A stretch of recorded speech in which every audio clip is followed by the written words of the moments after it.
1500 বছরের পুরনো খাজানা, যা একজনের থেকে ছিনিয়ে নিয়ে রাখা হয়েছিল বিশ্বের সবচেয়ে সুরক্ষিত ব্যাংকের ভিতরে।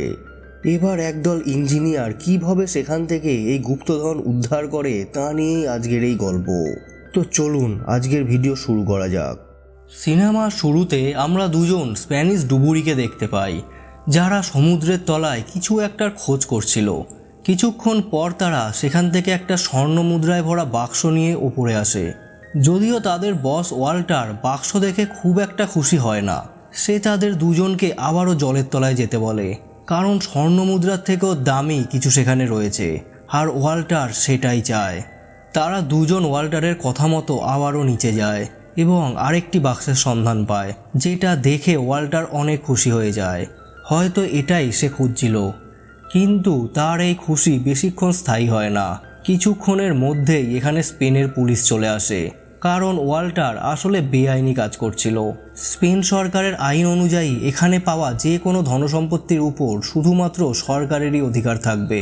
তাই পুলিশ চারদিক থেকে তাদের ঘিরে ফেলে। স্বাভাবিকভাবেই এত রিসার্চ আর খোঁজাখুঁজি করে পাওয়া গুপ্তধন নিমেষের মধ্যে হারিয়ে ফেলে ওয়াল্টার ভীষণ হতাশ হয়ে যায়। শহরে ফিরে সে কোর্টের বিরুদ্ধে কেস করে। দীর্ঘ 1 বছর ধরে কেস চলার পর শেষমেশ সে হেরে যায়। কারণ হিসাবে জজ জানায় তাদের এই খনন কার্য চালানোর আগে সরকারের কাছ থেকে পারমিশন নেওয়া উচিত ছিল, যেটা সে করেনি। তাই তার কাজটা সম্পূর্ণ বেআইনি এবং তাকে এই ধনসম্পদ কোনোভাবেই ফেরত দেওয়া সম্ভব না। এইভাবে ওয়াল্টারের খুঁজে পাওয়া সমস্ত ধনসম্পদ সরকারের অধীনে চলে যায়। কিছু সময় পর ওয়াল্টার তার উকিল মার্গারেটকে রিকোয়েস্ট করে যাতে সে এই কেসটা আবারও রিওপেন করে, কিন্তু মার্গারেট বলে এটা করে লাভ কিছুই হবে না। ওয়াল্টার তখন তাকে ইংল্যান্ডের রানীর কাছে সাহায্য চাইতে বলে। আসলে ওয়াল্টার ইংল্যান্ডের রানীর সাথে একটা ডিল করেছিল যে সে যদি এই কেসটা জিততে তাকে হেল্প করে তবে এই গুপ্তধনের অর্ধেক সে রানীকে দেবে। কিন্তু মার্গারেট বলে এটা স্পেন, আর যেহেতু এই কেসের ফাইনাল রায় শোনানো হয়ে গেছে তাই রানীও আর কিছু করতে পারবে না। অন্যদিকে আমরা দেখি ওয়াল্টারের পাওয়া সেই গুপ্তধন হাই সিকিউরিটির সাথে ব্যাংক অফ স্পেনে নিয়ে আসা হয়। ব্যাংক সিকিউরিটি ইনচার্জ গুস্তাভো এই ধনসম্পত্তি একটি হাইলি সিকিউর লকারের ভিতর ঢুকিয়ে দেয়। সিন কাট হয় এবং আমরা থম নামের একজন ছেলেকে দেখতে পাই। সে একজন ইঞ্জিনিয়ারিং স্টুডেন্ট, তার সঙ্গে ক্যামব্রিজ ইউনিভার্সিটির টপারও। সে তার মেধা বা বুদ্ধি শুধুমাত্র পড়াশোনাতেই নয়, তার বাইরেও বিভিন্ন কাজে ব্যবহার করে। যেমন গালফ অফ মেক্সিকোতে তেল লিকেজের সমস্যায় সে তার ইঞ্জিনিয়ারিং বুদ্ধি দিয়ে সহজেই সমাধান করে, যার ফলে সাধারণ মানুষের সাথে সাথে সে অনেক তেল কোম্পানিরও অজান্তেই উপকার করে ফেলে। আর এই কারণে বড় বড় তেল কোম্পানিগুলো থেকে তার কাছে অনেক জবের অফার আসে। কিন্তু থমের এই সেক্টরে চাকরি করার কোনো ইচ্ছেই ছিল না। উল্টে সে তাদের কিছু বিজনেস আইডিয়া দিয়ে সেখান থেকে চলে যায়। সন্ধেবেলায় থমের বাবা থমকে বোঝায় যে ইতিমধ্যেই তুমি বড় বড় কোম্পানিকে ফিরিয়ে দিয়েছ। তুমি কি জানো এটা আমার জন্য কতটা লজ্জাজনক? থম বলে, আমি কোনো তেল কোম্পানির হয়ে সারা জীবন গোলামি করতে পারবো না, আমি অন্য কিছু বড় করতে চাই। তখনই তার ফোনে একটা মেসেজ আসে। মেসেজ দেখে সে বুঝতে পারে কেউ তাকে ফলো করছে এবং সে এই রেস্টুরেন্টেই বসে আছে। থম দেখে মেসেজে তাকে একজন কোনো বিশেষ কাজের জন্য অফার করতে চায়। থম সঙ্গে সঙ্গে সেখান থেকে উঠে যায়। একজন ওয়েটার এসে থমকে একটা কোট পরিয়ে দেয়, তবে সে মুখে কিছু বলে না। কোটের পকেটে হাত ঢোকাতেই সে একটা কয়েন আর একটা ইনভিটেশন কার্ড দেখতে পায়, যেটা কোনো একটা আর্ট গ্যালারির ছিল। থম বুঝে যায় কেউ আগে থেকেই তাকে ফলো করে এইসব প্ল্যান করে রেখেছে। তাই থম নির্দেশ মতো সেই আর্ট গ্যালারিতে যায়। কিছুক্ষণের মধ্যেই একটা মেয়ে তার সামনে আসে। থম তাকে কয়েনটা দেখিয়ে বলতে চায় সেই তাকে এখানেই রেখেছে কিনা, তবে তার আগেই মেয়েটি হাত ধরে তাকে ভিতরে নিয়ে যায়। থম এখানে জানতে পারে মেয়েটির নাম ক্লাউডিয়া। থম লক্ষ্য করে মেয়েটি কিছু ডকুমেন্টসে একটা লোকের সই নিচ্ছে, আর এই সুযোগে সে লোকটার পকেট থেকে মানিব্যাগটাও বার করে নিয়েছে। তাই থম ক্লাউডিয়াকে বলে, আমি দেখেছি তোমাকে তার পকেট মারতে। কিন্তু ক্লাউডিয়া বলে, আমি তো ভাবলাম তুমি এটা করেছো, নিজের পকেটে হাত দিয়ে দেখো। আশ্চর্যজনকভাবে ওয়ালেটটা এখন থমের পকেটেই ছিল। থম বুঝে যায় বুদ্ধিতে সে এগিয়ে থাকলেও হাত সাফায়ে ক্লাউডিয়া অনেক দক্ষ। এরপর ক্লাউডিয়া থমকে একটি বারে নিয়ে আসে, আর কিছুক্ষণ পরেই তার কাছে ওয়াল্টার আসে। ওয়াল্টার অলরেডি জানতো থম অনেক বড় বড় কোম্পানির জব অফার রিজেক্ট করেছে, আর সে কিছু বড় করতে চায়। তাই কোনো রকম সময় নষ্ট না করে ওয়াল্টার তাকে সরাসরি বলে, আমার কাছে তোমার জন্য একটা ডিফারেন্ট জব অফার আছে। তুমি কি এই পৃথিবীর সবচেয়ে জটিল লক ভাঙতে আমায় সাহায্য করবে? এই কথা শুনে থম একটু অবাক হয়ে যায় আর হেসে বলে, আমি একজন ইঞ্জিনিয়ার, কোনো চোর নই। ওয়াল্টার বলে, আমিও কোনো চোর নই, তাহলে আমি ব্যাংক ডাকাতি করার প্ল্যান করতাম, তোমার কাছে আসতাম না। আমার যে কোনো কঠিন কাজকে চ্যালেঞ্জ হিসাবে নিতে ভালো লাগে, আর তোমার সেই কঠিন কাজকে সমাধান করতে। আমি তোমার ব্যাপারে শুনেছি। ওয়াল্টার আরও বলে, সে যেই লকারের ব্যাপারে কথা বলছে সেটা পৃথিবীর সবচেয়ে আধুনিক ও জটিল লকার, যাকে মিরাকেল অফ ইঞ্জিনিয়ারিংও বলা হয়। সে থমকে একটা ফ্লাইটের টিকিট ধরিয়ে দেয়, যেটা স্পেনের রাজধানী ম্যাড্রিড শহরের। ওয়াল্টার চলে যাওয়ার পর থম কিছুক্ষণ ভাবে, কারণ এই কাজটা একবারেই অন্যরকম আর অনেক চ্যালেঞ্জিং ছিল। তাই বাড়ি এসে এই লকটির ব্যাপারে সে ইন্টারনেটে রিসার্চ করতে থাকে। থম জানতে পারে এই লকটি ব্যাংক অফ স্পেনের মধ্যেই রয়েছে, আর এর মেকানিজম বা প্রক্রিয়াকরণ ভীষণই জটিল, যাকে ভাঙা প্রায় অসম্ভব। এইসব দেখে থমের ইন্টারেস্ট আরও বেড়ে যায়। সে ডিসাইড করে এই কাজটা সে করবে, তাই বাবাকে ফোন করে জানিয়ে দেয় সে স্পেনে যাচ্ছে। পরের দিন সকালে থমকে আমরা এয়ারপোর্টে দেখতে পাই, অর্থাৎ সে এখন ম্যাড্রিড পৌঁছে গেছে। এয়ারপোর্টে থম ক্লাউডিয়াকে দেখতে পায়, তবে থম জেনে গেছিল ক্লাউডিয়ার আসল নাম লরেন। ইংল্যান্ডে সে ক্লাউডিয়া নামে একটা মিশনে ছিল, আর এটা থম ওয়াল্টারের কাছ থেকেই জানতে পেরেছিল। লরেন থমকে একটা বিল্ডিংয়ে নিয়ে আসে, যেটা কিনা ব্যাংক অফ স্পেনের উল্টো দিকেই অবস্থিত ছিল। বিল্ডিংয়ে ঢুকে থম ওয়াল্টারকে দেখতে পায়। ওয়াল্টার তাকে দেখে খুব খুশি হয়। এরপর সে একে একে তার টিমের লোকেদের সাথে থমের পরিচয় করিয়ে দেয়। প্রথমে আমরা এখানে ক্লাউস নামের একজনকে দেখতে পাই, যে কিনা একজন হ্যাকার। আরেকজন হলো জেমস। 10 বছর ধরে ওয়াল্টারের সাথে কাজ করছে, আর এই মিশনটা সেই লিড করবে। তৃতীয় ব্যক্তি ছিল সাইমন। সাইমন যে কোনো ইউনিক বা প্রয়োজনীয় জিনিস জোগাড় করা এক্সপার্ট ছিল। তবে ওয়াল্টার সবচেয়ে কঠিন কাজ অর্থাৎ লক খোলার কাজটা থমকে দিতে চায়, যেটা আবার জেমসের একদমই পছন্দ হয় না।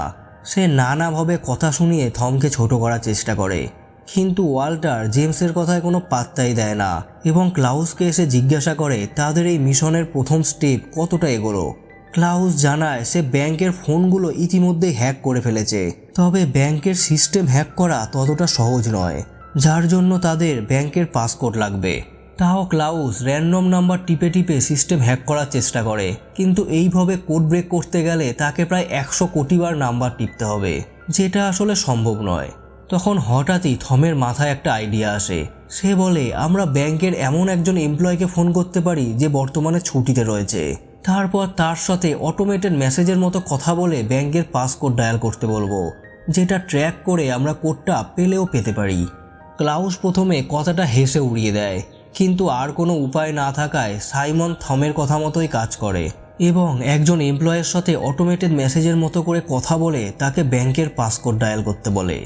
তাদের ভাগ্য খুবই ভালো ছিল, তাই সত্যি করেই এমপ্লয়টি পাসকোড ডায়াল করে ফেলে, যেটা হ্যাক করে ক্লাউস ব্যাংকের সিস্টেমে এন্টার করে যায় এবং কিছুক্ষণের মধ্যেই ব্যাংকের সমস্ত ডেটা ক্লাউস হ্যাক করে ফেলে। এইসব দেখে লরেন থমের ওপর অনেক ইমপ্রেসড হয়ে যায়। নেক্সট সিনে দেখা যায় সাইমন ও জেমস মেট্রো লাইন ধরে একটা সুড়ঙ্গের মধ্যে ঢোকে। আসলে বিভিন্ন ম্যাপ দেখে তারা ঠিক করছিল ব্যাংকে চুরি করার পর তারা কোন সুড়ঙ্গ দিয়ে পালাবে। অন্যদিকে ওয়াল্টার থমকে 1500 শতাব্দীর একজন বিখ্যাত নাবিক স্যার ফ্রান্সিস ড্রেকের গল্প শোনায়। ওয়াল্টার বলে শুরুতে ড্রেক একটা জাহাজে কাজ করত, আর এই কাজের সুযোগ নিয়ে সে জাহাজ থেকে স্প্যানিশ খাজনা চুরি করে পালিয়ে যায়। তাকে এই কাজে তখন ইংল্যান্ডের রাজাও সাহায্য করেছিল, যাতে সেও এই সম্পত্তির ভাগ পেতে পারে। কিন্তু ড্রেক রাজাকে ধোঁকা দিয়ে সমস্ত ধনসম্পত্তি কোথাও একটা দফন করে দিয়েছিল, যার সন্ধান কেউ জানত না। ওয়াল্টার কয়েক বছর আগে একটা সাংকেতিক চিঠির মাধ্যমে এই গুপ্তধনের খোঁজ পায়। চিঠিতে লেখা ছিল ড্রেক তার গুপ্তধনের ঠিকানা 3টি কয়েনের মধ্যে বর্ণনা করেছে, আর এই কয়েনগুলো সে একটি ব্যাংকের মধ্যে রাখত। ওয়াল্টার বলে 30 বছর ধরে সে এই বাক্সটা খুঁজছিল। অবশেষে 1 বছর আগে ফাইনালি সে বাক্সটা খুঁজে পায়, কিন্তু সেটা এখন আর তার কাছে নেই। সেটা ব্যাংক অফ স্পেনে রয়েছে। অর্থাৎ সিনেমার শুরুতে যে বাক্সটা দেখানো হয়েছিল সেটাই ছিল এই 3 কয়েনের বাক্স, যেটার জন্য ওয়াল্টার এত উদ্বিগ্ন হয়ে গেছিল। থমের এই ব্যাপারটা নিয়ে অনেক কৌতূহল জাগে। সে ওয়াল্টারকে জিজ্ঞাসা করে এই গুপ্তধনের মূল্য কত হতে পারে, ওয়াল্টার বলে, এর মূল্য যতই হোক না কেন আমার তাতে বিশেষ মাথা ব্যথা নেই। জীবন ভালোভাবে কাটানোর জন্য আমার কাছে যথেষ্ট অর্থ রয়েছে। আমি এটা পেতে চাই কারণ এই গুপ্তধন 1500 বছরের পুরনো, আর পুরনো জিনিস খুঁজে বার করা, রহস্যের সমাধান করা, এটা আমার একটা প্যাশান। এরপর দেখানো হয় ওয়াল্টার সবাইকে ডেকে এনে ব্যাংকের ম্যাপটা নিয়ে আলোচনা করছে। সে বলে ব্যাংক অফ স্পেন বিশ্বের সবচেয়ে সুরক্ষিত ব্যাংকগুলোর মধ্যে একটা। ব্যাংকের চারপাশে সেন্সর ক্যামেরা লাগানো আছে, কোনো গড়বড় ধরা পড়লেই অ্যালার্ম বেজে যাবে।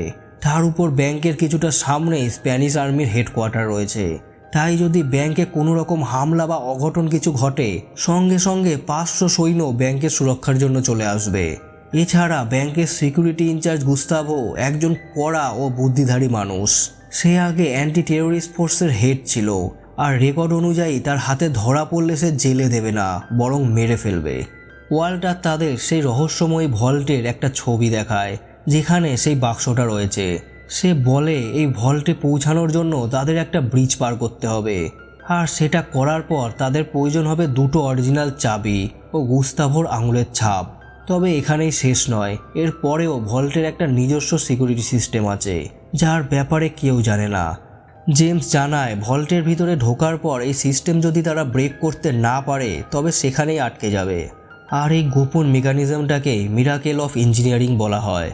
ওয়াল্টার বলে থমকেই এই কঠিন কাজটা সমাধান করতে হবে। থম বলে তাকে এর জন্য আগে ভল্টের একটা অরিজিনাল ফটোকপি দেখাতে হবে যার থেকে সে বেসিক আইডিয়া পেতে পারে।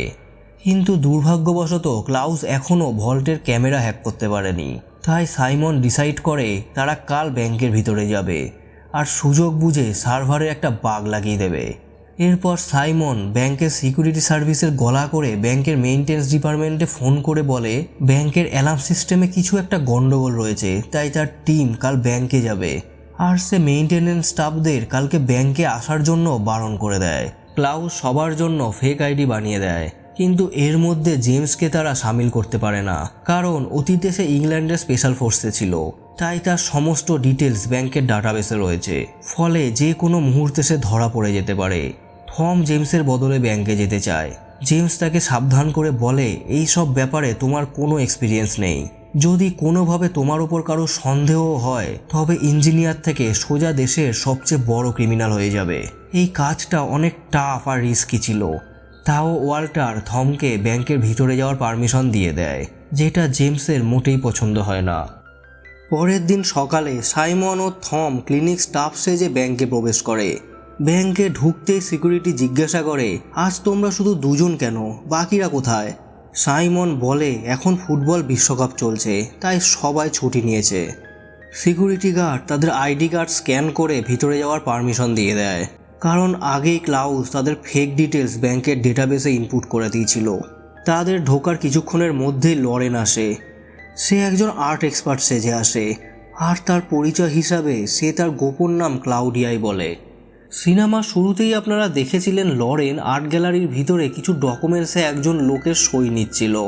আসলে সে তখন ব্যাংকের ভিতরে উপস্থিত কিছু দামি ছবি স্ক্যান করার পারমিশন নিয়েছিল। ব্যাংকে প্রবেশ করতেই গুস্তাভো তাকে জেরা করে জানতে চায় তার ব্যাগে কি রয়েছে। লরেন জানায় তার ব্যাগে ছবি স্ক্যান করার একটা স্ক্যানার রয়েছে, যার মধ্যে থেকে আল্ট্রাভায়োলেট রশ্মি বার হবে। গুস্তাভো স্ক্যানারটা চেক করতেই যাবে, তখনই গুস্তাভোর অ্যাসিস্ট্যান্ট সেখানে চলে আসে। লরেন তার হাতে থাকা কফি মগটা গুস্তাভোর হাতে দিয়ে অ্যাসিস্ট্যান্টের সাথে হাত মেলায়। আসলে এটা লরেনের একটা চালাকি ছিল, এইভাবে সে কফি মগের মধ্যে গুস্তাভোর আঙুলের ছাপ সহজেই নিয়ে নেয়। এদিকে থম সাফাই কর্মী সেজে ব্যাংকের ভিতর প্রবেশ করে, আর অন্যদিকে গুস্তাভো কন্ট্রোল রুমে বসে সিসিটিভির ফুটেজগুলো চেক করে। প্রতিটা সিসিটিভি ফুটেজই 90 সেকেন্ড পর চেঞ্জ হচ্ছিল, অর্থাৎ প্রত্যেকটা রুমের ও জায়গার ফুটেজ 90 সেকেন্ড করে স্থায়ী হচ্ছিল। আর এই ফুটেজগুলো নিজেদের ঘর থেকে ক্লাউস ও ওয়াল্টারও দেখতে পাচ্ছিল। ক্লাউস সাইমনকে বলে সে যেন এখনই সার্ভার রুমে গিয়ে বাগটা জয়েন করে, কারণ পরের 90 সেকেন্ডের জন্য সার্ভার রুমের কোনো ছবি সিসিটিভিতে উঠবে না। সাইমন সঙ্গে সঙ্গে সেখানে ঢুকে একটা ডিভাইস লাগিয়ে দেয়, যার ফলে ব্যাংকের সমস্ত সিকিউরিটি সিস্টেম ক্লাউসের হাতের নাগালে চলে আসে। ক্লাউস এবার প্ল্যান মতো ব্যাংকের স্ক্রিনে পুরনো কিছু রেকর্ডেড ফুটেজ দেখানো শুরু করে, যেটা গুস্তাভো দেখছিল, আর নিজে ব্যাংকের লাইভ সিসিটিভি ফুটেজ দেখতে থাকে। অন্যদিকে লরেন ব্যাংক ম্যানেজারের রুমে আসে এবং দেওয়ালে লাগানো একটা ফটো স্ক্যান করতে শুরু করে।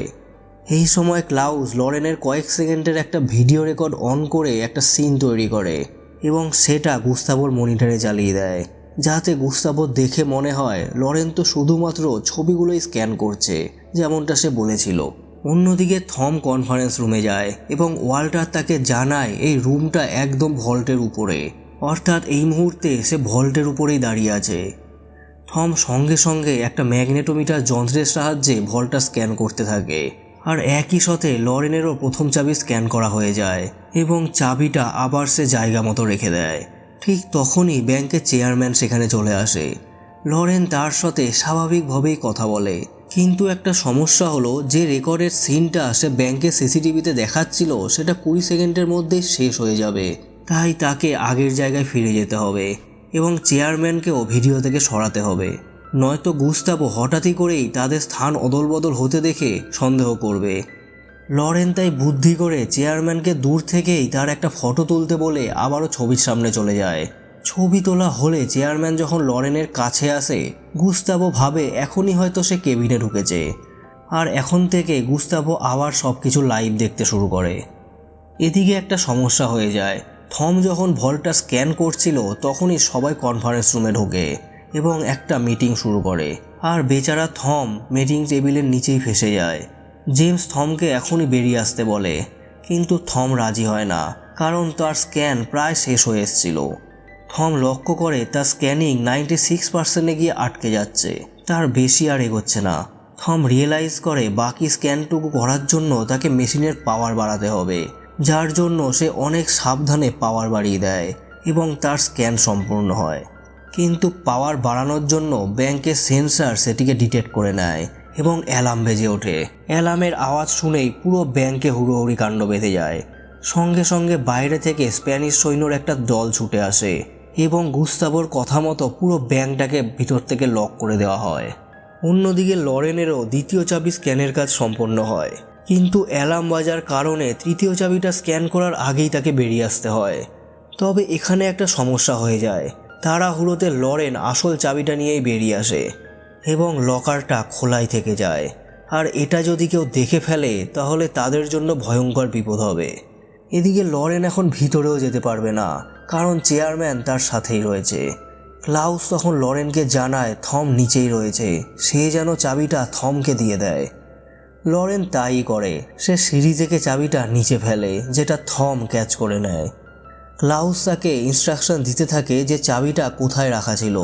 সুযোগ পেয়ে থম চাবিটা আবার জায়গা মতো রেখে চলে আসে। অন্যদিকে গুস্তাভো অ্যালার্ম বাজার কোনো কারণ খুঁজে পায় না। সবাই ভাবে এটা কোনো টেকনিক্যাল ফল্ট, কিন্তু গুস্তাভোর মনে একটা সন্দেহ থেকেই যায়।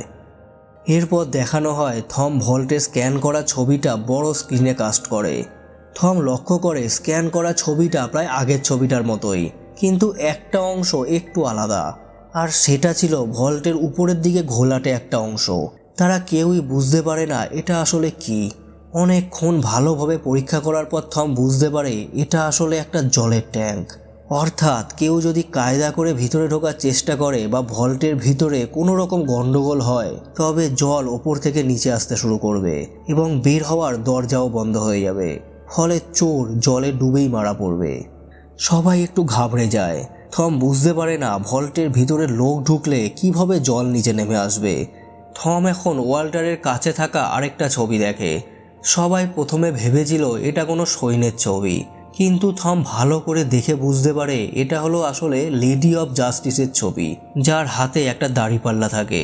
থম রিয়েলাইজ করে হয়তো এই ভল্টের নিচে একটা ওজন মাপক যন্ত্র রয়েছে, যেটা একটা নির্দিষ্ট ওজন পেরোলেই ট্যাঙ্কের জল নিচে নেমে আসবে। জেমস এবার থমের ওপর বেশ খুশি হয়, কারণ খুব কম সময়ে সে এই রহস্য উন্মোচন করে ফেলেছিল। তবে সমাধান কি হবে সেই বিষয়ে কারোর কোনো ধারণা ছিল না। এদিকে গুস্তাভোর মনে এখনও সন্দেহ বাসা বেঁধেছিল। সে তার সহকর্মীদের পরামর্শ দেয় এখন ফুটবল খেলার কারণে বাইরে যে বড় স্ক্রিনগুলো লাগানো রয়েছে সেগুলো সরাতে হবে, নয়তো ব্যাংকে ভিড়ের সুযোগ নিয়ে যে কেউ ব্যাংকে প্রবেশ করবে। চেয়ারম্যান জানায় এখন ফুটবল বিশ্বকাপ চলছে, যা স্পেনে অনেক জনপ্রিয়, তাই এটা করা কোনোভাবেই সম্ভব নয়। অন্যদিকে থম নিজের গবেষণা চালিয়ে যাচ্ছে, আর জেমস ও সাইমন আবার সুড়ঙ্গের ভিতর প্রবেশ করে। তবে এবার তারা একদম ভল্টের নিচে আসতে সক্ষম হয়। তারা এখানে এসে অনেক অবাক হয়ে যায়, কারণ থম যেটা বলেছিল সেটা একেবারেই সত্যি। এটা কোনো বিশাল মাপের দাঁড়িপাল্লা, কিন্তু সমস্যা হলো ভল্টের দেওয়ালটা মোটা মেটাল দিয়ে তৈরি, যেটা ড্রিল করে ভিতরে ঢুকতে কমপক্ষে 15 দিন সময় লাগবে। তারা ফিরে এসে ওয়াল্টারকে এগুলো বললে ওয়াল্টার ভীষণ হতাশ হয়ে যায়, কারণ তাদের সমস্যা দিন দিন বেড়েই চলছিল। মন খারাপ করে রাস্তা দিয়ে হেঁটে যাওয়ার সময় ওয়াল্টার খেয়াল করে স্পেন ও জার্মানি সেমিফাইনাল খেলার জন্য ব্যাংকের সমস্ত ক্যামেরাগুলোর ফোকাস নিচের দিকে করে দেওয়া হয়েছে। এটা দেখে ওয়াল্টারের মাথায় একটা আইডিয়া আসে, তারা যদি বিল্ডিংয়ের উপর দিয়ে যায় তবে হয়তো কেউ তাদের দেখতেও পাবে না। যদিও স্পেন যদি সেমিফাইনালে হেরে যায় তবে ক্যামেরা আবার আগের মতোই হয়ে যাবে, তাই সবটাই তাদের ভাগ্যের ওপর ছিল। অবাক ব্যাপার হলো ম্যাচের ফলাফল স্পেনের পক্ষেই যায়। এদিকে থম এখনও ভল্টের সমস্যার সমাধান করতে পারছে না। অন্যদিকে গুস্তাভো নোংরা দেখে ব্যাংকের সাফাই কর্মীদের বকাবকি করে। ক্লিনিং স্টাফরা জানায় কাল তো তারা আসেইনি, কারণ ব্যাংক থেকেই ফোন করে কাল তাদের আসতে বারণ করা হয়েছিল। গুস্তাভো এবারে বুঝতে পারে কাল অ্যালার্ম এমনি এমনি বাজেনি। সে সঙ্গে সঙ্গে তার ইনভেস্টিগেশন শুরু করে দেয়। থম ও সাইমনের নকল আইডি খুঁজে বার করে সে চেয়ারম্যানকে দেখায়। এদিকে ওয়াল্টারের টিমও জেনে যায় গুস্তাভো তাদের নকল আইডিগুলো পেয়ে গেছে। সবাই স্বাভাবিকভাবেই খুব ঘাবড়ে যায়। ওয়াল্টার ভাবে এবার তাকে কিছু একটা করতেই হবে। সে সঙ্গে সঙ্গে তার উকিল মার্গারেটকে কল করে এবং তাকে একটা কাজ করতে বলে, যার জন্য সেই গুপ্তধনের 50% সে মার্গারেটকে দেবে। কাজটা আসলে কি সেটা একটু পরেই আমরা জানতে পারবো। অন্যদিকে চেয়ারম্যান গুস্তাভোকে বলে, জানি না কেন ভল্টে থাকা বাক্সের উপর অনেকেরই নজর রয়েছে, হয়তো সেটার জন্যই এরা ব্যাংকে প্রবেশ করেছিল। এরপর গুস্তাভো পরীক্ষা করে বুঝতে পারে ব্যাংকে প্রাচীন কোনো মূল্যবান জিনিস রয়েছে। গুস্তাভো থম ও সাইমনকে অ্যারেস্ট করার হুকুম জারি করতে চায়, কিন্তু সেখানে উপস্থিত একজন অফিসার জানায় ইংল্যান্ড পুলিশ থম ও সাইমনকে কোনো একটা কারণে অ্যারেস্ট করে নিয়েছে। আসলে এটা সম্পূর্ণ মিথ্যে ছিল, আর এই কাজটা করার জন্যই ওয়াল্টার মার্গারেটকে ফোন করেছিল। অর্থাৎ মার্গারেটই মিথ্যে খবরটা গুস্তাভোর কাছে পৌঁছে দিতে সাহায্য করে। সবাই নিশ্চিন্ত হয়ে যায় যে আর কোনো চিন্তার কারণ নেই, কিন্তু গুস্তাভোর এখনও বিষয়টাতে গন্ডগোল লাগছিল। সে ভাবে এরকম প্ল্যানিং দুজনের হতেই পারে না, নিশ্চয়ই আরও লোকের পিছনে আছে। তাই ব্যাংকের সিকিউরিটি সে 10 গুণ বাড়িয়ে দেয়।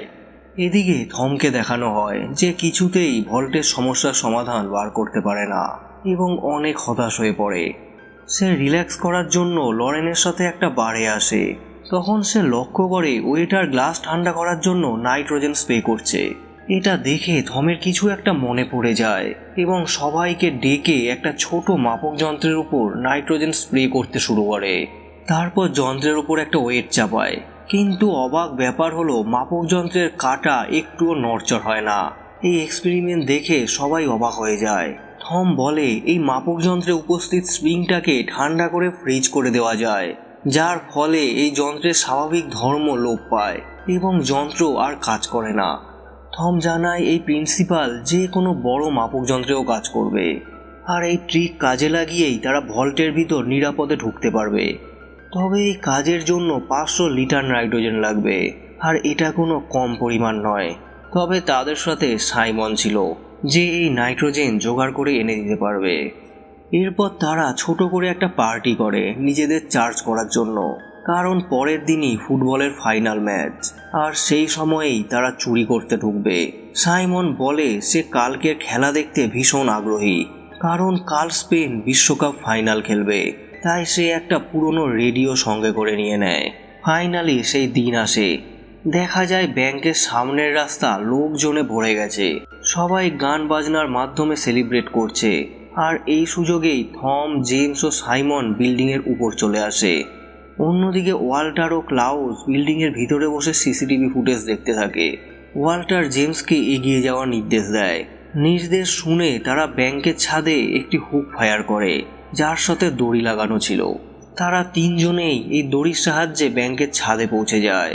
এরপর তারা ব্যাংকের উপরে থাকা একটি কাচের কাঠামো কাটতে শুরু করে, যার সাহায্যে তারা ভিতরে ঢুকবে।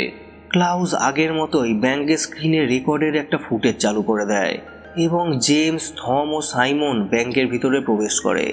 ক্লাউসের নির্দেশ মতো তারা তিনজনেই এগোতে শুরু করে। এবার তারা একটা ঘরে ঢোকে এবং ক্লাউসের কথা মতো রুমের উপরে থাকা একটি সরু রাস্তা দিয়ে শুয়ে শুয়ে এগোতে শুরু করে। এদিকে ওয়াল্টার মনিটরে লক্ষ্য করে তারা ভল্টের কাছাকাছি চলে এসেছে, আর এর মধ্যেই খেলার হাফ টাইম শেষ হয়ে যায়। ওয়াল্টার বলে, আমরা 10 মিনিট লেটে চলছি, তাই কাজের গতি আমাদের বাড়াতে হবে। হাতে মাত্র আর 55 মিনিটই পড়ে রয়েছে। কিছুটা এগিয়ে তারা সেই জায়গায় পৌঁছায় যেখান থেকে একটা ব্রিজ পার করতে হতো, কিন্তু দুর্ভাগ্যবশত সামনে কোনো ব্রিজ থাকে না। তার বদলে অনেক বড় গভীর ফাঁকা জায়গা থাকে। এখন জেমস তার ব্যাগ থেকে ফোল্ডিং মই বার করে একটা ব্রিজ বানিয়ে ফেলে। প্রথমে লরেন তো সহজেই ওপারে পৌঁছে যায়, কিন্তু থম মাঝ পথেই আটকে যায়। ভয়ে তার পা কাঁপতে শুরু করে। লরেন তাকে সাহায্য করে এবং বলে সে যেন নিচের দিকে না তাকিয়ে সোজা তার দিকে তাকায়। থম তার নির্দেশ মতো মন শক্ত করে শেষমেশ এই পারে পৌঁছেই যায়। এবার জেমসের পালা ছিল, কিন্তু জেমস কিছুটা এগোতেই পুরো সিঁড়িটা নিচে পড়ে যায়।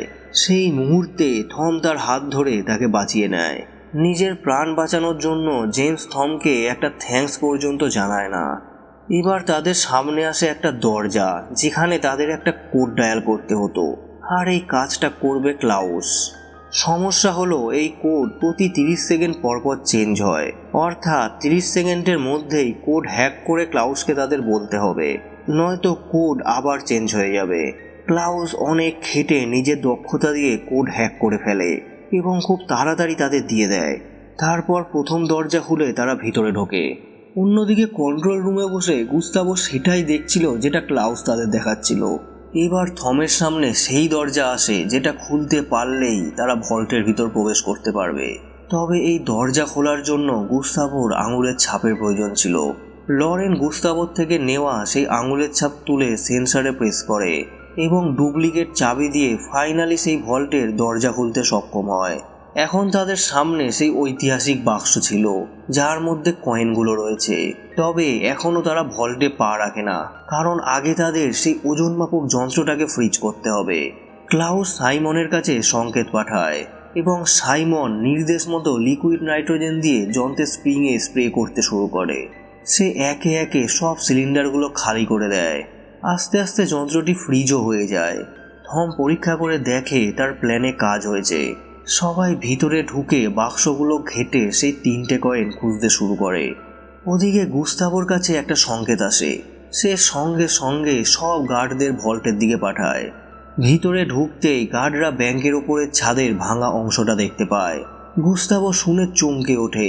সে সিসিটিভিতে চেক করতে শুরু করে, কিন্তু এরকম কিছুই দেখতে পায় না। গুস্তাভোর আর বুঝতে বাকি থাকে না তাদের সিস্টেম হ্যাক করা হয়েছে। কেউ তাদের অনেকক্ষণ ধরেই ভুল রেকর্ডেড ফুটেজ দেখাচ্ছে। ওদিকে ওয়াল্টারও বুঝে গেছিল তাদের প্ল্যান ফেল হয়েছে। সে থমকে এখনই স্যারেন্ডার করতে বলে, কারণ তারা সেখান থেকে আর বাইরে বেরোতে পারবে না।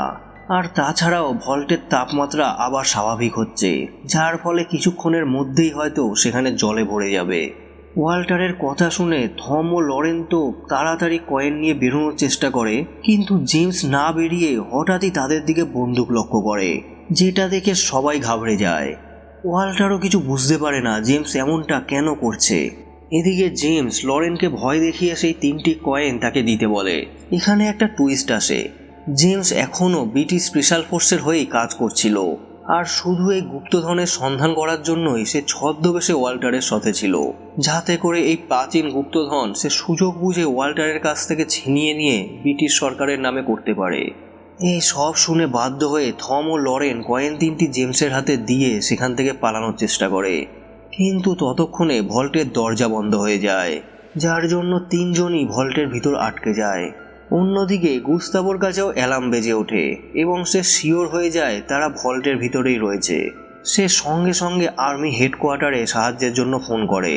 এদিকে ভল্টে খুব দ্রুত জল ভরতে শুরু করে, আর এখানে শুধুমাত্র জেমসই ভালো সাঁতার জানতো, তাই সে সাঁতার কেটে সেই পাইপটির ভিতরে চলে যায় যেখান থেকে জল বেরোচ্ছিল। ওয়াল্টার সিদ্ধান্ত নেয় সে ব্যাংকে ফোন করে তাদের বাঁচানোর জন্য অনুরোধ করবে। কিন্তু থম তাকে বারণ করে, কারণ ভল্ট পুরোপুরি জলে পরিপূর্ণ না হওয়া পর্যন্ত এই দরজা খোলা সম্ভব নয়, তাই এটা করেও কোনো লাভ হবে না। থম একটু ভেবে রিয়েলাইজ করে ভল্টের ভিতরে তো কোনো সেন্সর নেই, তবে কিভাবে অটোমেটিক জল বন্ধ হবে। সে বুঝতে পারে আগে থেকেই একটা নির্দিষ্ট ওয়েট ফিক্স করা আছে, যা অতিক্রম করলেই জল আসা বন্ধ হয়ে যাবে। আর জল পরিপূর্ণ হওয়ার আগেই তারা যদি সেই ওয়েট মাপক যন্ত্রের উপর চাপাতে পারে তবে আর জল আসবে না। তাই থম সাইমনকে মাপক যন্ত্রের উপর যতটা সম্ভব ওজন চাপাতে বলে। সাইমন সঙ্গে সঙ্গে খালি সিলিন্ডারগুলো মাপক যন্ত্রের উপর চাপায়, কিন্তু সেটা যথেষ্ট হয় না। এদিকে থমের প্রায় পুরো বডি জলের তলায় ডুবে যায়। সাইমন উপায় না দেখে সে রেডিওটা নিয়ে নিজেই মাপক যন্ত্রের উপর চেপে বসে যায়, আর ভাগ্যক্রমে জল আসা এবারে বন্ধ হয়। আস্তে আস্তে ভল্টের জল এবার খালি হতে শুরু করে। এদিকে গুস্তাভোর লোকও সেখানে চলে আসে। ভল্ট খালি হলে দরজা খুলে যায়, কিন্তু গুস্তাভো ভিতরে কাউকেই দেখতে পায় না। সে জল বেরোবার রাস্তাটা ফলো করে এগোতে শুরু করে। তখন লিফট থেকে জলের ফোঁটা পড়তে দেখে সে বুঝে যায় এখনও তারা ব্যাংকের ভিতরেই রয়েছে।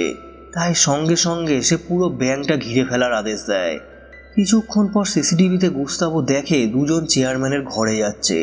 গুস্তাভো এটা দেখে বেশ খুশি হয়, কারণ এখান থেকে তাদের পালানোর আর কোনো উপায় নেই। কিন্তু গুস্তাভো গার্ডদের নিয়ে যখন চেয়ারম্যানের ঘরে আসে, সে দেখে ইতিমধ্যেই তারা জানলা দিয়ে পালিয়ে ভিড়ে মিশে গেছে। গুস্তাভো রেগে মেগে গুলি চালানোর চেষ্টা করে, কিন্তু তাকে বাধা দেওয়া হয়, কারণ বাইরে অনেক সাধারণ লোকের ভিড় রয়েছে। স্প্যানিশ ফোর্স তাদের দুজনকে তাড়া করে, কিন্তু একটা সময় সুযোগ পেয়ে থম ও লরেন নিজেদের ড্রেস চেঞ্জ করে ফুটবলারদের ড্রেস পরে ভিড়ে সামিল হয়ে যায়, যার জন্য সৈন্যরা তাদের আর আইডেন্টিফাই করতে পারে না। পরের দিন সকালে মার্গারেটকে দেখানো হয় যে ওয়াল্টারের সাথে কথা বলছিল। ওয়াল্টারকে সে পরামর্শ দেয় সে যেন শীঘ্রই কোনো সুরক্ষিত জায়গায় লুকিয়ে পড়ে, কারণ পুলিশ তাকে পাগলের মতো খুঁজছে, আর সেই কয়েন তিনটিও তার কাছে আর নেই। এই কথা শুনে ওয়াল্টার বুঝে যায় মার্গারেট ও জেমস মিলিতভাবে এই পরিকল্পনাটা করেছিল, আর ওয়াল্টারকে তারা শুধু নিজেদের কাজ হাসিল করার জন্য ব্যবহার করেছিল। এগুলো বুঝতে পেরে ওয়াল্টার সেখান থেকে চলে যায়। পরের দিন মার্গারেট একজন এক্সপার্টকে ডেকে এনে জেমসের আনা কয়েন তিনটি পরীক্ষা করতে শুরু করে। এক্সপার্ট কয়েনের নাম্বার দেখে লোকেশন সার্চ করতে থাকে, কিন্তু সার্চ রেজাল্ট দেখে জেমস ও মার্গারেট পুরোপুরি হকচকিয়ে যায়, কারণ তারা কয়েনটা বদলে দিয়েছিল, আর এখানে লোকেশন আইফেল টাওয়ার দেখাচ্ছিল। আসলে মার্গারেট বলেছিল সে কোনোদিন আইফেল টাওয়ার দেখেনি, তাই ওয়াল্টার মজা করে তাকে কয়েনের মাধ্যমে আইফেল টাওয়ার যেতে বলছিল, অর্থাৎ ওয়াল্টার আগে থেকেই সবটা জানতো। অন্যদিকে থম ওয়াল্টারকে জিজ্ঞাসা করে সে কিভাবে জানতো যে জেমস তার সাথে বেইমানি করবে। ওয়াল্টার বলে তাদের কথাবার্তার মধ্যে আমি কিছু একটা গন্ডগোলের আঁচ পেতাম, তবে এটা শুধু আমার সন্দেহই ছিল। থম একটা জিনিস বুঝতে পারে না যে কয়েন কখন এক্সচেঞ্জ হলো। তখন থমের লরেনের কথা মনে পড়ে, যে হাত সাফায়ে ওস্তাদ ছিল। এবার ক্লাউস কয়েন দেখে লোকেশন সার্চ করার চেষ্টা করে, তবে তারাও গুপ্তধনের লোকেশন দেখে চমকে যায়, কারণ এটা একটা ব্যাংকের নিচে দেখাচ্ছিল, যেটা লন্ডনেই অবস্থিত। সিনেমা শেষে দেখানো হয় লরেন আবার ছদ্মবেশ ধরে লন্ডনে প্রবেশ করছে, আর এখানে সিনেমাটি শেষ হয়ে যায়। কমেন্ট করে জানাতে পারেন এক্সপ্লেনেশনটি আপনাদের কেমন লাগলো, আর পুরো ভিডিওটা দেখার জন্য সবাইকে অসংখ্য ধন্যবাদ। আশা করি আপনাদের সাথে আবার দেখা হবে নেক্সট ভিডিওতে।